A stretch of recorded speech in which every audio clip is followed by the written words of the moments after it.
Destiny. Is it something that's predetermined at birth? Given to you based on how you look, where you're born, what was done to you? Or is it malleable, flexible? Are you able to change your own destiny?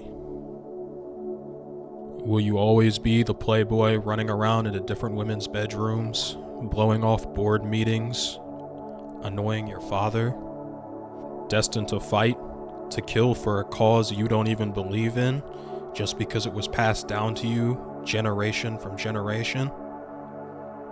I am angry, Li-Mei. I am angry that when the Mandarin rises, it is you who will face him, not me. It was my right. I do not want this life. Your life means nothing.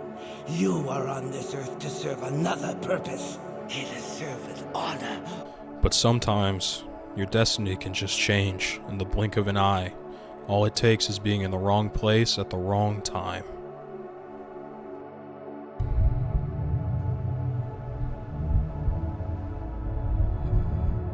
You see, Tony had believed his destiny was to run Stark Enterprises one day, but now he's trapped in another country just trying to survive.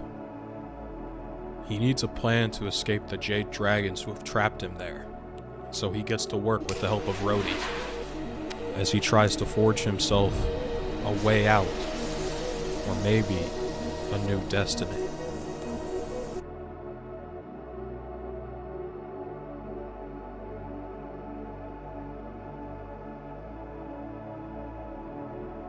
He was finally getting closer and closer to building his way out of this place, trying to stay under the radar from the Jade Dragon holding him hostage. He needed a diversion, and thankfully Rhodey was there to work on it with him. But you see, the past has a funny way of running up on you, especially when you least expect it. Tony had been trying to raise what he believed to be an old Chinese city from the ground, but as it turns out, it was simply the tomb of the Mandarin, a conqueror even greater than Genghis Khan, who wielded 5 rings of power. And now that the city was raised, he had awoken the elementals, the Mandarin's guardians. They immediately began their search for the Mandarin's rings, tearing up multiple different places throughout the entire globe as the rings were scattered in hopes to keep the Mandarin gone forever. But nothing ever truly stays buried.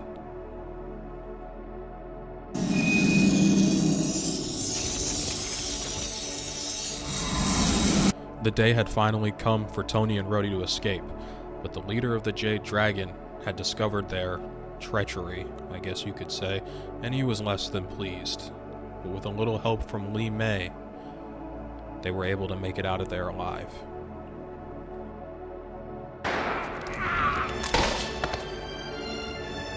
Tony had finally finished his new armor, his new destiny, and he was ready to escape as well. Tony and Rhodey made their way flying out of the compound, eventually taking a jet all the way back to the United States. But the problem? Well, Tony's father had fabricated documents saying that Tony was a traitor and that he had sold weapons to the Chinese. So now, in order to get inside Stark Tower, Tony has to call upon a little help from Pepper Potts. Hello? Tony, I can hardly hear you. How did you two sneak into the lobby? You have to get out of there before the agents... Tony? Tony! Oh, darn! Suspects are in the lobby. I repeat. All of this so that Tony could get into his armory, the one place he knew he would have the equipment to deal with the elementals. You see, Tony had been building these suits for years, thinking that they would just come in handy as potentially another military project. But after he was trapped in that cave, he built his armor with scraps. He decided he needed to use them in a more practical way. He wanted to save the world. He was the one who allowed the Mandarin to rise again, so he feels the responsibility and the destiny to make sure he can't do any harm. So he suits up, knowing the elementals already have 2 rings, so he's already playing from behind. Except if you've seen any of my other previous videos, you know exactly how this first fight goes.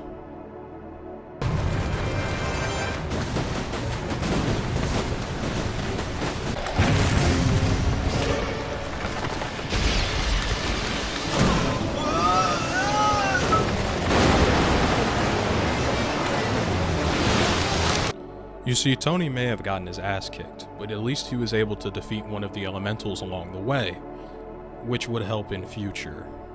But it doesn't really help his case right now, because the other elementals are going to get away with the first ring.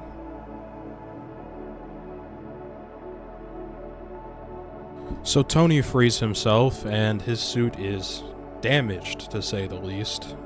His pride's a little hurt, and he's frustrated that he only could stop one of them and wasn't able to get the third ring in his possession. But he knows he has to go back out there and get ready for another round, because they're still on the hunt for the rings, and he can't stop. But this next ring presents a lot of problems, considering it's in an active volcano. And, well, Tony also is still getting his ass beat, even though he is wearing our more traditional Iron Man suit. Despite being overwhelmed and outnumbered, that doesn't stop Tony from being able to take out two of the elementals during this fight, the ice and the air elemental, and along with fire being gone, all that's left is the earth elemental.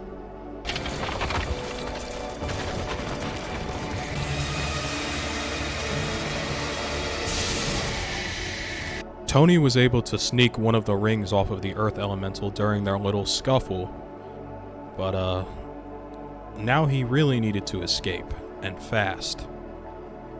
So he does. He flies out of the volcano, but in the process, destroying what's left of this new suit.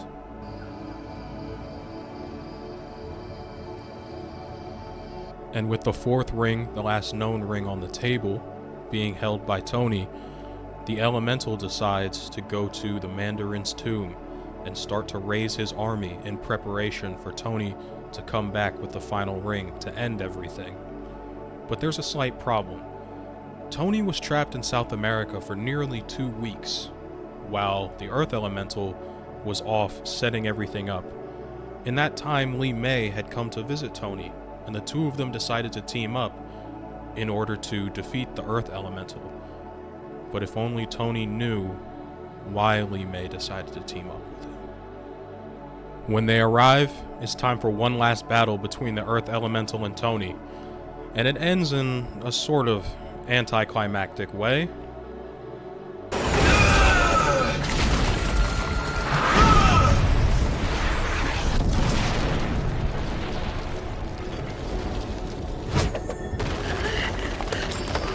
And with the final elemental off the table, 𝙁𝙤 was able to unite all 5 rings. What are you saying? You mean joining the Jade Dragons? The things you said to me? I am the last descendant of the Mandarin. It falls to me. I must be his vessel so he may walk the earth again. 𝙁𝙤 is the last descendant of the Mandarin. The only reason she joined the Jade Dragons was so that she could get closer to finding him, to making sure she could live up to her destiny. And now Tony has to fight the army of stone warriors in order to get back to her. But it's a bit too late by the time he gets there.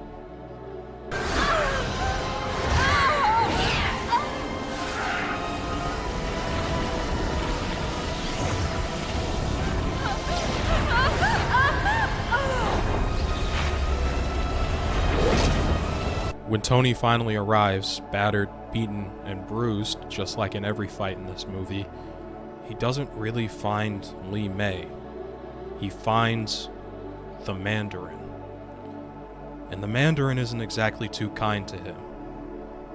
Now, Tony firmly believes that 𝙁𝙤 is still in there, still fighting for control against her own destiny, because he has done the same thing. But by the time 𝙁𝙤 realizes that she can change her own destiny, it was far, too late.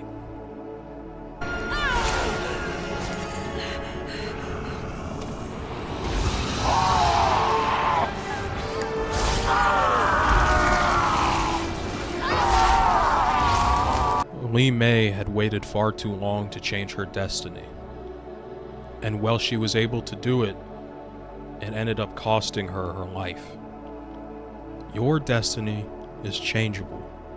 Everybody's destiny can be changed. Nothing is set in stone. And that's something Tony learned, even if it cost him almost everything.